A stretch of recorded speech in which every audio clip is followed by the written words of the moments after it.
اللهم صل على سيدنا ومولانا محمد. بسم اللہ الرحمن الرحیم.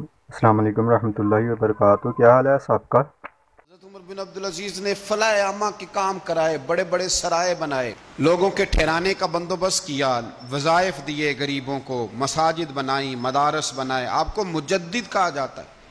نئے سرے سے تجدید کی، علماء سے پیار کیا، صدقات و خیرات کا ایک ایسا ماحول دنیا کے اندر بنایا کہ لوگ کہتے ہیں کہ ہم زکوٰۃ دینے کے لیے بندہ تلاش کرتے تھے، پر جناب عمر بن عبدالعزیز کے زمانے میں کوئی زکوٰۃ لینے والا میسر نہیں آتا تھا. ایک شخص ملا تو لوگوں نے اس کو اتنی زکوٰۃ دی، اتنی زکوٰۃ دی، اتنی زکوٰۃ دی، لوگ خوشحال ہو گئے. اتنی زکوٰۃ دی کہ اگلے سال وہ خود زکوٰۃ دے رہا تھا. حضرت عمر بن عبدالعزیز نے ایسا ماحول بنا کے لوگوں کو دیا، اس طرح کی نوعیت آپ نے لوگوں کو دی کہ خوشحالی نظر آنے لگی. ذمیوں کے، غیر مسلموں کے حقوق کا بھی تحفظ فرمایا. 39 سال عمر پائی، صرف نمازیں بھی پڑھ گئے، صدقے بھی دے گئے، عبادتیں بھی کر گئے، 2.5 سال حکومت بھی کر گئے، اللہ رسول کو راضی بھی کر گئے. عمر پائی 39، پورے 40 نہیں، 39 سال عمر پائی. اتنا کچھ کر گئے. ہم تو بھی انتظار میں رہتے، ہم تو بھی انتظار میں. اٹھ فریدہ ستیا تے داڑھی آ گیا ہی پور. اٹھ فریدہ، یہ ستیا کا مطلب بابا جی نے غفلت بیان کیا ہے. اس کا مطلب یہ نہیں کہ سچی مچی سویا ہوا تھا، کہتے تو غافل ہے. اٹھ فریدہ ستیا داڑھی آ گیا ہی پور، اور اگا نیڑے آ گیا ہی، پیچھا رہ گیا ہی دور. 40 سال کی عمر میں آپ کو زہر دے دیا گیا. کچھ لوگوں کو برداشت نہیں نہ ہوا. ایک شخص آیا رکا لے کے، اس نے کہا حضور پچھلا خلیفہ میرے نام 20,000 دینار لکھ گیا ہے، پر وہ فوت ہو گیا ہے، تو آپ یہ رکا ہے، مجھے 20,000 دینار دے دیں. آپ فرمانے لگے سنبھال کے رکھ، شاید میرے بعد والا دے دے.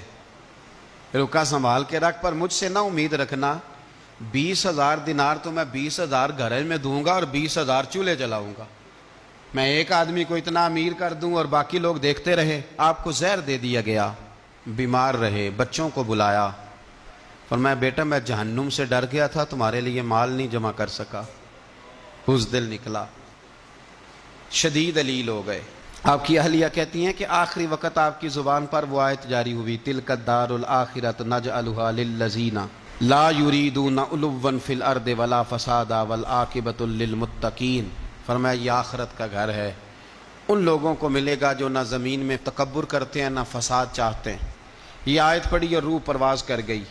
وصال سے پہلے 10 دینار یا 20 دینار دے کے اپنے بیٹے کو بھیجا. فرمایا گاؤں میں جاؤ اور میرے لیے زمین خریدو قبر کے لیے، اور اگر گاؤں والے خوشی سے دے دیں تو خریدنا، اور اگر انہیں دقت ہو تو انہیں تنگ نہ کرنا. 10 دینار کی زمین خریدنے کے لیے جب بیٹا جانے لگا تو اس نے کہا حضور کچھ لوگوں کی خواہش ہے کہ آپ کا جسد خاکی مدینے لے جایا جائے اور نبی پاک علیہ السلام کے پہلو میں آپ کو دفن کیا جائے.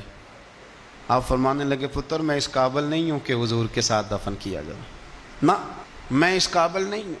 اس طرح کرنا، میرے پاس حضور کے کچھ ناخن اور بال ہیں، جب میرا انتقال ہو جائے تو میری قبر میں رکھ دینا. اور پھر حضرت عمر بن عبدالعزیز نے فرمایا مجھے نہ سستا کفن دینا 2 دینار کا، اس سے زیادہ کفن نہ دینا، 2 دینار کا کفن. حضور آپ کا مال ہے کچھ پڑا ہوا تو اس میں سے اچھا کپڑا خریدا جا سکتا ہے. فرمایا نہ بھائی 2 دینار کا کفن خریدنا. حضور کیوں؟ فرمایا اس لیے کہ اگر میں نیک ہوا تو اللہ مجھے جنت کا لباس عطا فرما دے گا، اگر میں بد ہوا تو یہ بھی تو پھٹ ہی جائے گا، چیر دیا جائے گا، قبر توڑ دے گی پسلیاں، لہٰذا مجھے مہنگا کفن نہ دے.